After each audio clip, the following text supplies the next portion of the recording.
गुरुजी, जैसे परमात्मा सृष्टि को अवतार ले ली जन्म मरण में, तो यह सृष्टि कैसे रची? श्री राम का है भगवान के रूप में देखा गया है, कृष्ण का भगवान के रूप में देखा गया है, लेकिन जब भगवान खुद सृष्टि पर अवतार ले ली तो सृष्टि कैसे रची? तो गुरुजी, विचार हमारा ये है कि हम ये समझ रहे हैं कि राम जो है एक पवित्र अच्छी आत्मा सृष्टि पर आई है, तो उनका भगवान के रूप में देखा गया है। कृष्ण अच्छी आत्मा आई है, भगवान के रूप में देखा गया है, लेकिन भगवान अवतार नहीं ले सकते हैं। जब भगवान अवतार ले ली तो सृष्टि फिर कैसे रची गई?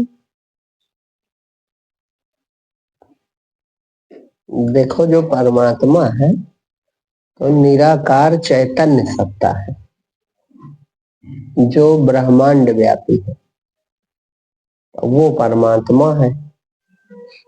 और ब्रह्म चेतना कहो, चाहे ब्रह्म कहो, चाहे परमात्मा, तो वो एक अकेला ही है। उसके अतिरिक्त उसने आज तक दूसरा कुछ नहीं बनाया। वो है और उसी की उसका स्वभाव ये प्रकृति है। प्रकृति शब्द का अर्थ होता है स्वभाव। जैसे ऐसे व्यवहार में कहते नहीं कि इस आदमी का नेचर ठीक नहीं, कहते कि नहीं कहते, इसका स्वभाव बड़ा अच्छा। तब प्रकृति माने स्वभाव, स्वभाव माने वो ऐसा ही है। समझी बात ना? परमात्मा जो है वो ऐसा ही है। ये जो देख रहे हो ये परमात्मा ही है। तो अज्ञान के कारण हमारे अंदर ये संशय बनता है, अज्ञान के कारण, क्योंकि हम जानते नहीं। जब एक ही चैतन्य सत्ता है तो आपके रूप में भी वही है। ये नहीं कि राम या कृष्ण के रूप में ही थी, वो आपके रूप में इस समय भी वही है, क्योंकि दूसरा कुछ है ही नहीं।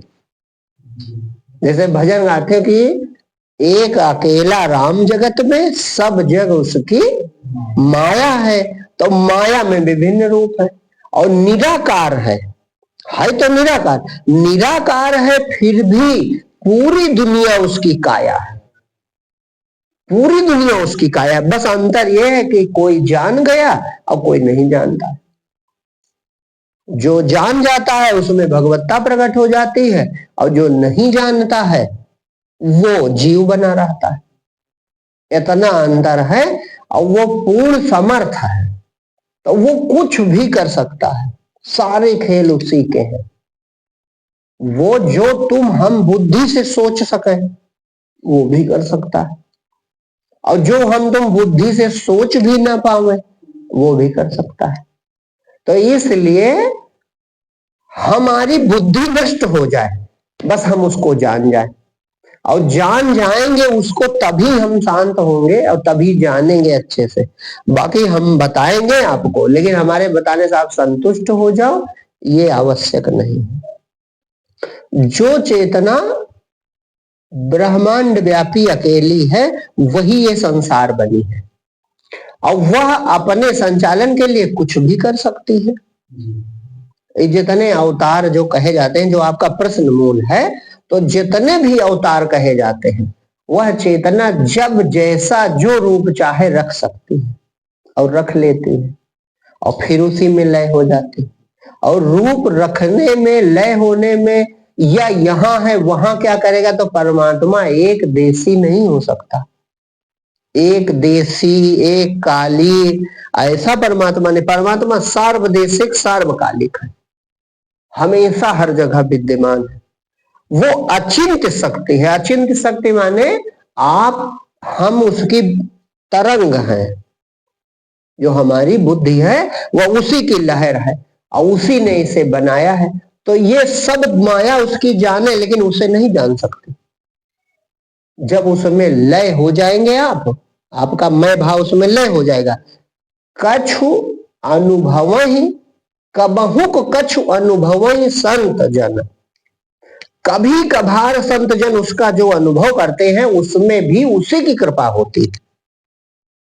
जब हम प्रार्थना करते हैं, जब हम पुकारते हैं, और जब हम शरणागत होकर उसके शरण में हो जाते हैं। जैसे अभी आपसे जो उपाय बताया, तो वही कृपा करे, अपने में डुबा ले, तो आप रहस्य जान जाओगे, अन्यथा हम रहस्य नहीं जान सकते। परमात्मा इसीलिए वो सर्व समर्थ है, वो एक अकेला है, तो जो चाहे सब बन सकता है। वो है, तुम नहीं हो, ये बात सत्य है। हाँ, ये असली ज्ञान है। जब ये बोध हो जाएगा कि वह ही है मेरे रूप में, बस यही ब्रह्म, तब आपको संशय नहीं होगा। जब आप अपने को पहचानो, न राम को पहचानो, न कृष्ण को पहचानो, न किसी अन्य रूप को पहचानो, आप अपने आप को पहचानो, आप हो, ये तो सत्य है कि इसमें संशय है। तो किस लोक से आप आई हो? सुना है केवल, जानती होगा। सच्ची बात करो। सच्ची बात यह है कि आप नहीं जानती हो कहां से आई हो, और कहां जाओगी ये भी नहीं जानते हो। तो अपना आपा पहचान सके, तू नित्य मुक्त है जान सके, तू अजर अमर है, तू अनंत, तेरा ना कोई आदि अंत। जितनी भगवान की बातें वो सब आपकी बातें हैं, अपने पहचान लो, बस निहाल हो जाओ। जो ये जानना चाहता है कि राम अवतार है कि नहीं है, कृष्ण अवतार है कि नहीं है, हिरण्यकश्यप को मारने वाले नरसिंह भगवान अवतार, ये जानना जो चाहता है वो अपने को जान ले, बस सब उत्तर मिलेगा। और हम कहो बातों से सिद्ध, जो कहो वो करें, लेकिन उससे आपको शांति नहीं मिलेगी। क्यों? क्योंकि बुद्धि से आप नहीं जान पाओगे। परमात्मा सर्वसमर्थ है, वो कुछ भी कर सकता है, जो चाहे वो कर सकता है। और जब तक आत्मबोध नहीं होगा तब तक जितना लिखा है सब सत्य है। जब आत्मबोध होगा, आपको शरीर सत्य है कि नहीं है, शरीर ये सत्य है कि नहीं,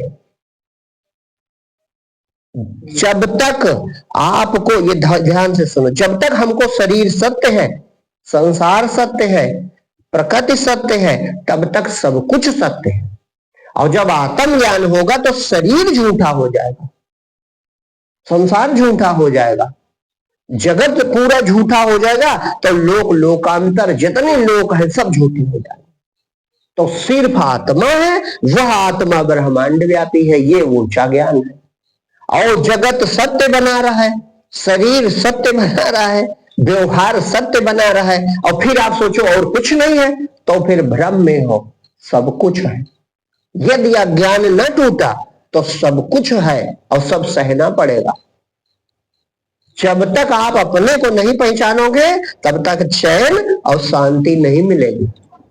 आप अपने को पहचान लो, बस सब उत्तर मिल जाएगा। अपने आप जान जाओगे कि एक चेतना है, वो चेतना में अनंत शक्ति है, वो जो चाहे सो कर सकती है, जो चाहे सो कर सकती। वो धारणा बन के देखो, संतों को भगवान के रूप में तमाम संत का अनुभव है कि हमने देखा, हमको मिले। तो कैसे मिले? वो चेतना ही धारणा बन के प्रकट हो जाती है। उस चेतना में ये उसको कुछ करना थोड़ा है, आपका भाव प्रकट हो गया, आपकी ही खूब गहरी धारणा वो प्रकट, लेकिन वो बंधन ही है, वो भी बंधन है। जब तक अपने को, अपनी चेतना को, निराकार शक्ति को, जो आप हो सचमुच नहीं देख लेंगे, तब तक आपको चैन नहीं मिलेगा। परमात्मा की लीला, वो कुछ भी कर सकता। जैसे उदाहरण के लिए हम बताऊं, जैसे तरह तरह से लोग संशय करते हैं कि अच्छा ये बताओ कि अगर भगवान थे तो फिर ये क्यों नहीं किया, या वो भगवान थे तो क्या ये नहीं जानते थे, या वो भगवान थे तो उनको ये करने की क्या जरूरत थी। तो यह भी भगवान ने कहा है कि लीला मात्र है। लीला, लीला माने अभिनय। जैसे उदाहरण के लिए फिल्म का हीरो होता है, पिक्चर बनती है तो उसमें अभिनेता होता है, तो का वो जानता नहीं है, वो पहले पूरी स्क्रिप्ट पढ़ी होगी, तो वो जानता नहीं कि हमारे पीठ के पीछे जो आदमी आ रहा है उसके हाथ में बंदूक है, वो अभी मार देगा, या इस कार में बम बंधा है, अभी जाएंगे आगे कार दग जाएगी। तो का उसने स्क्रिप्ट में नहीं पढ़ा? पता है, लेकिन एक्टिंग है, अब कोई प्रश्न करे कि अच्छा वो का जानते थे तो कार में काहे बैठे, या जब वो पहले से जानते थे तो कार में न बैठो, कार न बैठे तो फिल्म बनती। तो एक्टिंग तो एक्टिंग, ये और उससे ऊंची बात है कि जो कार दग जाएगी और वो सब झूठा है उसके लिए, ये बड़ी बात है। कार आगे जाके दग जाएगी और मेरी मृत्यु हो जाएगी, अभिनेता के लिए वो सब झूठे तो है, तभी कर पाता है। हमारे तुम्हारे लिए दुनिया सत्य है, तो हम तुम अभी एक्टिंग नहीं कर रहे हैं, हम तुम सांच माने बैठे कि बिल्कुल सत्य है सब। अब जब हम सत्य माने हैं तो हम कैसे एक्टिंग कर पाएंगे, कर सकते हैं? हम तुम अभिनय नहीं कर सकते। और जो महापुरुष हुए वे जानते थे। जैसे एक उदाहरण के लिए मौर्य ध्वज ने अपने बेटे को काट दिया, कथा तो पढ़ी होगी। हम तुम काट सकते हैं? कथा जानते हैं? ये नहीं जानते पूरी कथा। कथा ये है कि महाभारत युद्ध खत्म हुआ, महाभारत युद्ध खत्म हुआ तो अर्जुन को महाभारत समाप्त होने पर भी मोह बना रहा। काहे का मोह? वो अभिमन्यु की मृत्यु जो है उन्हें बर्दाश्त नहीं हुई।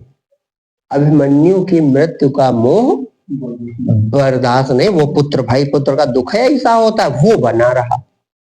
वो बना तो भगवान अंतर्यामी वो जानते हैं, तो भगवान कृष्ण जान गए कि ये जो है अभी मोह में दुखी है। तो अर्जुन से कहा कि चलो हम एक भक्त के यहाँ घुमा के लाए। काहे? अर्जुन को अहंकार है कि मैं भक्त हूं भगवान का, जीवन भर साथ रहा प्रभु हमारा रथ आके, अब मुझसे महान भक्त कौन होगा भाई, मुझसे महान कोई भक्त होगा? तो ये अर्जुन को अहंकार। तो अर्जुन से कहा चलो तुमको हम एक भक्त के यहाँ घुमा के लाए। अब वो भगवान की लीला है, केवल वो कुछ भी लीला रख सकता है। बस वो संत के भेष में साधु का भेष बना लिया, और अर्जुन ने भी साधु का भेष बना लिया और मौर्य ध्वज राजा मौर्य ध्वज के यहाँ पहुंच गए शेर लेकर के। तो पहुंचे तो कहा कि उसने, वो परम भक्त थे, तो उसने जो है स्वागत किया और कहा हम भोजन करेंगे आपके यहाँ। तो कहा करिए भोजन महाराज, बड़ा सौभाग्य जो आप पधारे। तो भोजन के लिए बैठ गए। तो कहा भैया हमारा जो शेर है वो भी भूखा है। अब देखो भगवान की बात, कहा शेर है वो भी भूखा।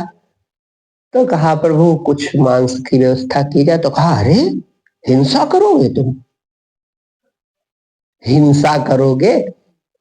तो कहा प्रभु फिर आप, कहा अरे अपनी कोई प्रिय वस्तु खिला दो, अपने बेटे को खिला दो। तो कहा प्रभु जैसा आपका आदेश।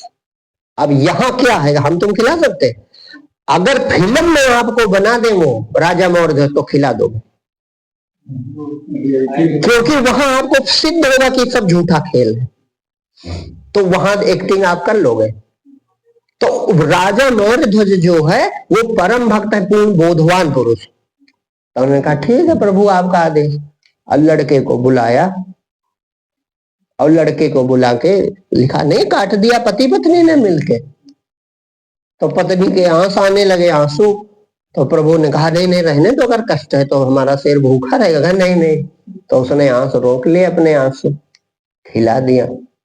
खिलाने के बाद भोजन करने बैठे। तो जब भोजन करने बैठे तो कहा एक थाली अपने बेटे के भी लगाओ। तब मौर्य ध्वज बेचारे रोने लगे, यार वो भी अभिनय ही है। अरे प्रभु अब बेटा कहाँ है, बेटा तो सेवा में लग गया। हाँ एक और बात, बेटे से पूछा तो उसने कहा अरे हम अतिथि की सेवा में काम आ जाएं तो इससे अच्छा कहा है। और अतिथि की सेवा होगी और आपकी माता पिता की सेवा हो जाएगी, क्योंकि आपकी इच्छा पूर्ण हो जाएगी। तो माता पिता के काम में आ जाऊं और अतिथि प्रसन्न हो जाए, इससे मेरा जीवन सफल हो जाएगा। बेटे ने इतना बड़ा समर्पण किया तो खिला दिया। और उसके बाद जब भगवान ने कहा थाली लगाओ, तो थाली लगवाए तो कहा कि बेटे को भी बुलाओ। तो कहा कि बेटा, अरे भाई बेटा मर गया अभी अभी। तो कहा अरे लगाओ तो लगाया, कहा बुलाओ उसको, बस आ गया। अब बेटा फिर जीवित। माने ये केवल खेल जादू है भगवान का, और बेटा फिर जीवित। अब ये मनुष्य कर सकता है? मनुष्य के बस की बात है?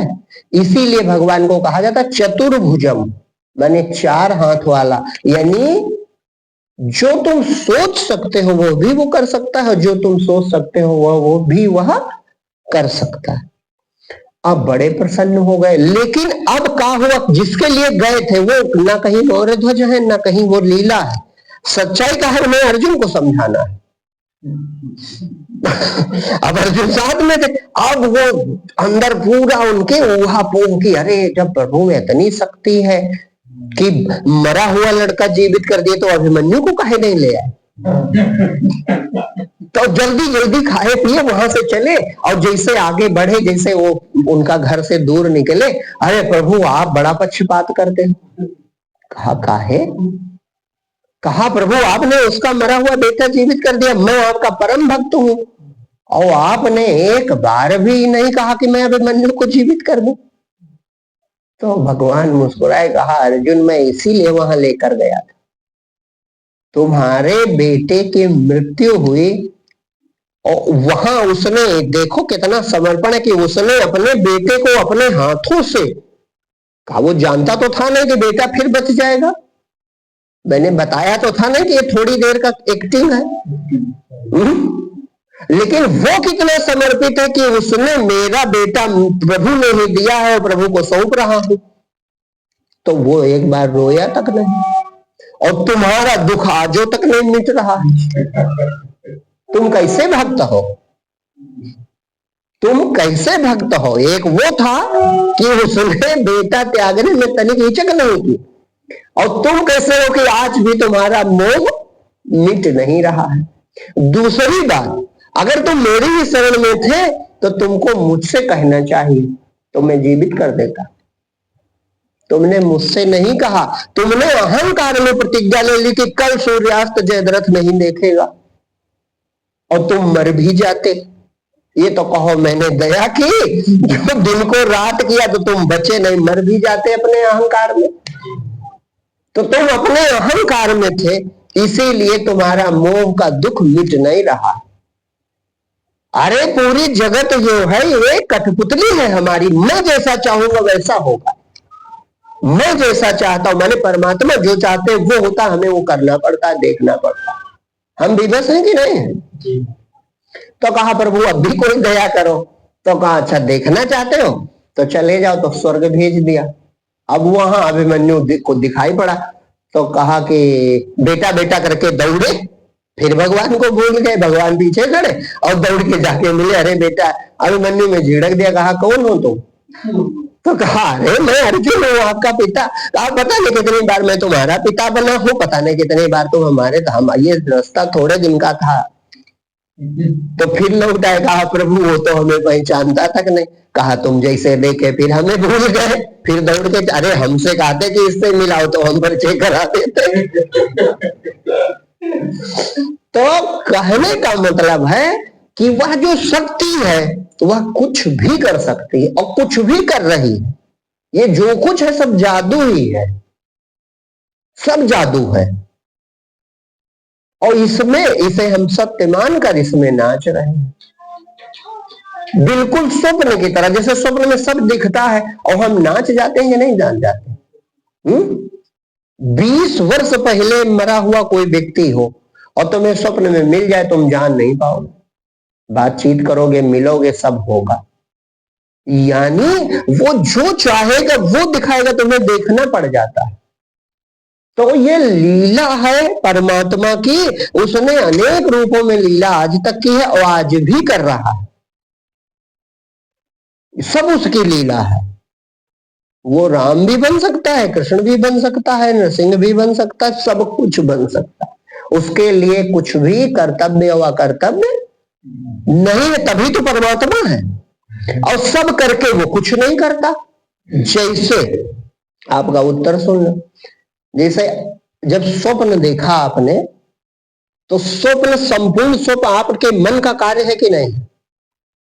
रात का स्वप्न आपके मन का कार्य है कि नहीं? और एक रूप से आप स्वप्न में अवतार भी ले लेती हो। तो फिर स्वप्न कैसे संचालित करती हो? और वहां तुम्हारी बनाई धरती चलती, तुम्हारा बनाया बस चले, तुम्हारी बनाई ट्रक चलाए, तुम्हारे बनाए मनुष्य बोले, और एक रूप से तुम वहां हो और उस रूप में भूल भी गई हो कि हमारा ही सब लीला है। जब तुम अकेले सोई तो तुम्हारा अकेला एक मन है कि नहीं? तो जब एक मन है तो एक रूप से तुम वहां होती हो कि नहीं होती? भाई तभी देखते हो, एक रूप से होते हो कि नहीं होते? और एक रूप से वहां होकर भी तुम सपना संचालित कर देते हो, कैसे कर देते हो बताओ? अभी भी नहीं जानोगे क्योंकि तुम अपनी शक्ति को नहीं जानते हो। इसीलिए हम कह रहे हैं अपनी चेतना को पहुंचानो, तब जान पाओगे कि हम में कितनी शक्ति है, हम हैं कौन, कितनी अद्भुत आप में शक्ति है कि धरती बना दो, आकाश बना दो, समुद्र बना दो, पशु पक्षी सब रच दिया और एक अपने रूप रच लिया। अब जब रच लिया तो कैसे सपना चलाती हो? सपना देखती हो कि नहीं देखती? तो एक रूप से वहां हो तो कैसे चलाती हो बताओ? इसी तरह परमात्मा है, वो सब रच भी देता है, जो चाहे सो रूप भी बना सकता है। उसमें अतुल्य शक्ति है, उसी की किरण है ये तुम्हारा मन, जिसमें इतनी शक्ति। जब तुम्हारे मन में इतनी ताकत है कि दूसरी दुनिया रच लेता है, तो जिस समुद्र से मन निकला है उसमें कितनी शक्ति होगी? कल्पना करो, छोटा सा बूंद भर का मन है, परमात्मा से बूंद जीव कही जाती, उसमें इतनी शक्ति कि वो रात में दुनिया रच लेता है। रचता है कि नहीं रचता है? और एक रूप अपना रच लेता है और लीला करता है। अच्छा, सपने में कोई मर जाए, जी जाए, या कोई बेटा दान कर दे, आरा चला दे और जागो तो कुछ फर्क पड़ेगा? और सपने में ऐसा हो सकता है कि नहीं हो सकता? स्वप्न में हो सकता है कि नहीं हो सकता? तो वहां तुम कैसे एक रूप रख के पहुंच गए? अरे तुमको यहाँ बैठ के मैनेजमेंट करना चाहिए, धरती रुकी रहे, आकाश रुका रहे, बस चलती रहे, तुम कैसे वहां पहुंच गए? तो जब तुम में, तुम्हारे मन में इतनी ताकत है कि एक रूप से लीला भी कर रही हो और दूसरे निराकार रूप से रचे भी हो, मन की शक्ति से वो सृष्टि सपना रुका है कि नहीं रुका? और एक तरफ से रुका भी है और दूसरी तरफ एक रूप से वहां लीला भी कर रही हो, लेकिन तुम ये कोई खेल जानती नहीं, क्योंकि ये तुम्हारा खेल है नहीं, मन परमात्मा का है और उसी का वो खेल है। तो उसको जानो, माने अपनी सच्ची चेतना को पहचानो। अब जब एक बूंद में इतनी ताकत हो सकती है तो समुद्र में कितनी ताकत होगी, ये आपकी बुद्धि में क्षमता नहीं है जो जान जाओ। समझ रहे हो बात को? जिसे हम परमात्मा कह देते हैं उसे अपनी बुद्धि में ही नाप लेना चाहते हैं, ये बहुत बड़ी कमी है। अरे हमारी बुद्धि बूंद भर की, हमारी बुद्धि बूंद भर की, और परमात्मा समुद्र, वो अनंत सृष्टियों पर। अरे अभी हम उसी का खेल नहीं जानते। इस शरीर के अंदर के अंग तुमने बनाए हैं, और कैसे चलते हैं ये तुम जानते हो? जब अपने हाल नहीं जानते हो, भगवान का क्या जान पाओगे? सोचो, भोजन कैसे, खाना कैसे पचता है जानते हो? खून कैसे दौड़ता है जानती हो? सो जाती हो, श्वास कैसे चलती है जानती हो? अरे अभी कुछ भी तो तुमने नहीं जाना और चल रही है भगवान को हम जान ले। अरे अपने हाल हम नहीं जानते तो परमात्मा को क्या जानेंगे? कितना बड़ा अहंकार, कितना बड़ा अहंकार कि हम सब जानते हैं। अपने हाल कछु नहीं जाना, बिन सदगुरु नर फिरत भुलाना। है सोचने वाली बात की नहीं? अच्छा, ये सब तुमको भगवान ने दिया है कि नहीं दिया? अरे तो एक बार प्रेम से उसे पुकारो कि प्रभु हम आपकी लीला कहा जान पाएंगे? आप राम बने कि नहीं बने, कृष्ण आप बने कि नहीं बने, हम कहा जाने? पहले प्रभु आप दर्शन दो, हमारा भ्रम दूर करो ताकि हम भी कुछ जाने। प्रेम से उसका भजन करो और इस चक्कर में न पड़ो। अपरंपार लीला है उसकी, काग भुसुंडी आंखी मूंद लिए।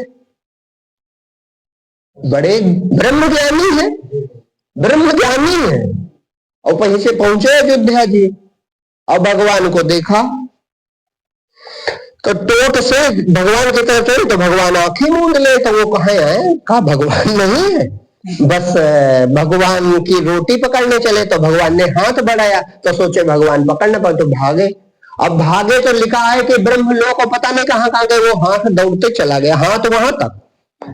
अब सारा ब्रह्म ज्ञान धरा रह गया, बुद्धि न काम करे, तो कहा आंख मूंदी और क्षमा मांगी प्रभु एक, तो फिर देखा पालने के पास पहुंचे अब बैठे, तो भगवान ने जम्हाई ली, मुंह खोला तो अंदर चले गए। अंदर चले गए तो कहते हैं कि अनेक सृष्टि देखता हूं, और हर सृष्टि में राम अवतार हुआ है, और सब सृष्टियों में 100 साल रहा, 1-2 दिन नहीं पढ़ के 100 साल में रहा। और कहा फिर भगवान ने जम्हाई ली, बाहर आए तो उभय घड़ी में दुए टाइम 2 घड़ी बीता था। हर प्रेत में गए भगवान के, और एक एक सृष्टि 100 साल रहे, और ऐसी असंख्य सृष्टियां, दिमाग नहीं काम करेगा। और जब फिर वो बाहर आए तो कहा उभय घड़ी में कौतुक देखा, भैया दुए घड़ी बीता था, 1 घंटा ठीक से बीता नहीं, और वहां 100 साल कई सृष्टि में नहीं आए। तो ये जादू है प्रभु का, और हम खुद उनके जादू हैं, हम का जान पाएंगे। वो मादार जो सिद्ध की नाई सबे न चाहे राम, वो कठपुतली है हम। तो जानो ना, अपने को जानो, तुम उसके सगे अंश हो, प्रभु के तुम सगे प्रिय पुत्र हो, उसे जान जाओ, जड़ में अपनी शांत हो जाओ, तो वो चाहेगा जाना चाहे गूढ़ गति जेऊ, नाम जीह जपि जाने तेऊ। माने प्रभु को पुकारो, उनसे प्रेम करो, तो हो सकता है कुछ रहस्य। जो हम कह रहे हैं कोई बात गलत तो नहीं लग रही, प्रश्न बंधा हो पूछ लो। जब हम यही हाल नहीं जान पाते, स्वप्न से सिद्धांत समझ लो। स्वप्न में तुम एक रूप से बन जाते हो कि नहीं बन जाते हो? तुम्हारा मन होता है अकेला कि नहीं होता? तो फिर वो स्वप्न की सृष्टि कैसे चलती रहती? अब चूंकि तुम कुछ भी नहीं जानते, माने जो कुछ न जाने, तो वो तुम में शक्ति है इतनी। पहले शुरुआत हमने की थी तो कहा था कि ये स्वभाव है, तो चूंकि तुम उसके अंश हो, ईश्वर अंश जीव अविनाशी, तो इसका स्वभाव है सृष्टि, तो ये सपने में दूसरी सृष्टि बना लेता है और उसमें जाके वो लीला करने लगता है। लेकिन ये अज्ञानी तो जानता नहीं कि हमारी लीला है। स्वप्न में भी मरे तो लगेगा सांचे मर गए, और जब जगेगा तो कहे अरे तो लीला थी, कुछ नहीं था। तो उसके लीलाधर की लीला है, इसका पार न पाओ, पा भी नहीं पाओगे। लेकिन जो अपने में शांत हो जाओ, अपना पहचान लो, तब भ्रम दूर हो जाए। वो कुछ भी कर सकता है, बुद्धि से उसे नहीं जाना जा सकता। बुद्धि क्या जान सकती है? बुद्धि एक चीज जान सकती है, आप विचार करो, बुद्धि एक चीज जान सकती है कि स्त्री पुरुष मिलने से लड़का पैदा होता है। लेकिन कभी जरूर ऐसा होगा कि अपने आप कोई स्त्री या कोई पुरुष हुआ होगा कि नहीं हुआ होगा? बुद्धि ये जान सकती है कि गेहूं से गेहूं होगा, लेकिन अध्यात्म ये है कि कभी पहला गेहूं अपने आप भी हुआ होगा। सेबम सेब लगेगा, ये सब जानते हैं, लेकिन कभी तो ऐसा रहा होगा कि कोई सेब का वृक्ष या सेब पहला अकस्मात हुआ होगा कि नहीं हुआ होगा? उस पहले का उत्तर आप पाओगे? चने के दानों में चना होगा, ये बुद्धि जान सकती है, लेकिन पहला चना का दाना कहां से आया होगा जान पाएंगे? तो भैया काहे चक्कर में पड़ो, इसका पार नहीं, यही माया है। जिसका पार न मिले उसी का नाम माया। तो इसका पाठ लिखा है, शिव बिरन चित्तक मोह को है बपुरान, कौन है बेचारा शरीरधारी जो उसकी माया जान पावे? मोहित हो जाते हैं ब्रह्मा जी, शंकर जी, गरुड़ जी, नारद जी, सब मोहित हो जाते हैं। तो हमने तुमने शक्ति है कि हम पार पा जाए? सती मोहित हो गई, उनको यही सोचा कि जो राम लक्ष्मण घूम रहे हैं का ये नारायण होंगे। और शंकर जी ने कहा ये नारायण जो है अवतार लिए हैं। तो कहा ये जो लड़के घूम रहे हैं, यही कहा हाँ। तो वो सोची हम दैवी शक्ति, अभी 2 मिनट में इनको हम बताते हैं। बस गए, सीता बन के बैठ गए, एकदम वो सीता जी का रूप बना ले। तो सोचा का पहचान पाएंगे। और उन्होंने कहा कि वो रोते देखे तो सोचे जब इतना मोहित है तो यह ज्ञानी ही होगा। तो कहा विपिन अकेल फिरो के ही है तू, कहो भवानी कहा वृष के तो शर्मिंदा हो गई बेचारी, लज्जित हो गई। आई शंकर जी के, और शंकर जी ब्रह्म ज्ञानी, देखो यही अंतर है, वो हृदय प्रभु का स्वरूप जानते हैं। तो कहा कि का पता लगाया कुछ, तो झूठ भी बोल दिया। कहा कछु ना परीक्षा लीन गोसाई, कीन प्रणाम तुम्हारे नहीं। फिर झूठ, फिर भी विश्वास नहीं कि ये नारायण बैठे हैं। ये भी भाई भेद तो है। मैं सोचती कि जब ये जानते हैं उनको, तो हो सकता है इनमें भी वही शक्ति हो। फिर कपट, फिर से झूठ बोल दिया। अब शंकर जी ने जान लिया कि देखो वहां भी झूठ किया और यहाँ भी झूठ हमसे बोल रही है। तो जान गए कि अब इनका मोह इस जन्म में दूर होने वाला। तो फिर किनारा कर लिया, प्रभु अपना समाधि में चले गए। फिर दूसरा जन्म लेना पड़ा। दूसरा जन्म लिया तो लिखा है कि श्रद्धा रूप से रही पार्वती जी। बंदो भवानी शंकरो बंदे श्रद्धा विश्वास रूपिणो, माने श्रद्धा रूप से। श्रद्धा का मतलब होता है कि जो कह रहे हैं संत जन वो बिल्कुल सही है, हम जाने और चाहे ना जाने। हमारे बुद्धि में समाये तारे बहुत बड़े बड़े हैं, विज्ञान ने कह दिया तो हम मानते हैं कि नहीं मानते। कभी पृथ्वी चलते अनुभव किया? और गतिमान है, मानते हो कि नहीं मानते हो? मानना पड़ता है भाई। कहते दिन रात कैसे होता, उसी से होता है, तो मानना पड़ता है। तो जब विज्ञान पे श्रद्धा करती हो तो ज्ञान पे श्रद्धा काहे नहीं करते हो? वेदांत का जो अपना सत्य ज्ञान, तुम इस चक्कर में पड़ो का हुआ का नहीं हुआ। ये दुनिया हमको भगवान ने बनाया है, तना तो मानती हो? इसमें भी संशय?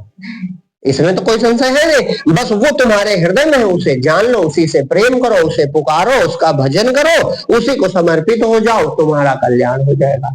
और जब उसे जान जाओगे, फिर हम कह रहे फिर पूछना नहीं पड़ेगा कि ये हुआ था कि नहीं हुआ। अरे सत्य में कुछ नहीं हो रहा है। सत्य तो यह है कि कुछ हो ही नहीं रहा, एक परमात्मा के अलावा दूसरी चीजें नहीं। स्वप्न में क्या हो रहा है बताओ? स्वप्न में कुछ हो रहा है? झूठी पिक्चर चल रही है, कुछ हो तो रहा नहीं है। बस ऐसे यहाँ भी कुछ नहीं हो रहा है। तो जब झूठे है तो झूठ में कुछ भी हो सकता है। तुमको झूठी कथा लिखनी है, जो चाहो लिख डालो। तो परमात्मा की नजर में ये कुछ नहीं, उसके लिए स्वप्न मात्र है, तो वो कुछ भी रच सकता है। भाई स्वप्न में तुम कभी उड़े हो कि नहीं? कभी कभार कोई, हम तो कई बार उड़े हैं और का भौतिक रूप से उड़ सकते, लेकिन अब देखा उड़ते हुए तो कुल मिलाकर जब ब्रह्मा जी तो नहीं हो तो सोच लो सब उड़ रहे हैं तो उड़े, होगा कि नहीं होगा? तो ये ऐसे है झूठ। यही तो वेदांत समझाना चाहता है कि इसे तुम सत्य माने बैठे हो, ये बिल्कुल नहीं है। और जो ये जानते थे या जानते हैं वो लीला कर पाए। मौर्य ध्वज पूर्ण संत रहे होंगे, हैं? वो हरिश्चंद्र राजा पूर्ण महात्मा रहे होंगे जो पल में राज्य त्याग दिया। दधीच मुनि पूर्ण महात्मा रहे होंगे, पूर्ण बोधवान, जो पल में शरीर दे दिया कि हमारी अस्थियां ले जाओ भाई, लड़ाई कर लो, लड़ करना है, देवताओं ने मांगा तो। तब पूर्णता बहुत अद्भुत चीज है। जब हमारा मन अपने में डूब जाएगा और अंदर सचमुच जानेगा, ज्ञानी होगा, सच्चा ज्ञान होगा जब, तब सारा रहस्य जान जाएगा। और हुआ या नहीं हुआ उससे कोई फर्क तो पड़ेगा नहीं, कि कोई फर्क पड़ने वाला। कुछ हुआ है या नहीं हुआ इस बात से कौन सा फर्क? फर्क परमात्मा है इससे है कि इस समय है वो कि नहीं है, इस समय है कि नहीं है। इस समय अगर है तो बस ठीक है, इस समय वो निराकार चेतना है और साकार भी वही है। जब दूसरा है ना तो साकार कौन है? जैसे तुम्हारा मन स्वप्न में निराकार है कि साकार? निराकार है, तो जो स्वप्न साकार बन रहे हैं वो तुम्हारा मन है कि कुछ और है? मन है कि कोई फर्क है? तो बस इसी तरह सब परमात्मा है, दूसरी कोई वस्तु नहीं। और स्वप्न में तुम भी एक रूप रख लेती हो, तो वो भी तो भ्रम में है कि कुछ और है। बस वही उदाहरण पक्का जानो। इसी तरह परमात्मा समर्थवान है, वो कुछ भी कर सकता है, वो सब रूप रख सकता है। अगर हम अपना शरीर सत्य मान रहे हैं तो फिर सब सत्य है। और जिस दिन हमें ये बोध हो जाएगा कि हमारा शरीर और संसार असत्य है, मिथ्या है, उस दिन सब मिथ्या हो जाएगा। सब फिर कहानी के बराबर जानो, कुछ भी सत्य नहीं, केवल चेतना एक सत्य है। तो सच्चा ज्ञान यही है। लेकिन जब तक हम उस बोध को नहीं पाते तब तक सब सत्य है। अज्ञान काल में जब शरीर सत्य है, जगत सत्य है, तो फिर सब कुछ सत्य है।